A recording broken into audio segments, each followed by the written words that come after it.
Good morning. How are we today? Well, I hope you guys are doing all right.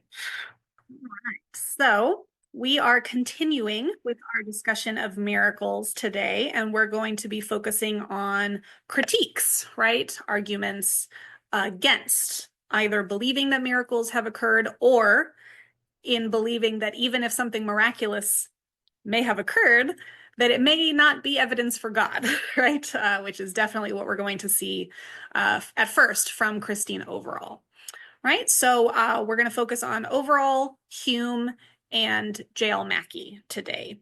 But any questions before we get started?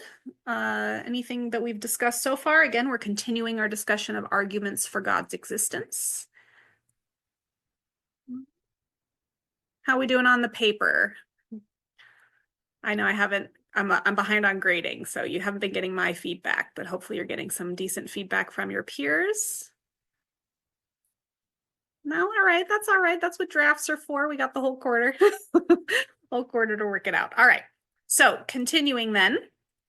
If you're following along, I was realizing that I do not have overall slides in here. I have like just her intro. So I'm going to add those later. I'm leaving a little note for myself. But 17, slide 17 for our miracles PowerPoint is just her bio. So right, she's one of the few female philosophers of religion that gets acknowledged within the literature. And again, it's interesting because she's taking specifically a feminist critique approach, right? So for those of you who are unfamiliar, there's a lot to be said about feminism, right? But on the whole, yes, it has not been perfect. Yes, it has been very white.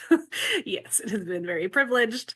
But its efforts in the realm of philosophy have been to go back through the history of ideas and try to figure out if one, the people who are responsible for those theories, if they themselves held any biases, right? Whether sexist, racist, xenophobic, right, whatever it might have been, homophobic.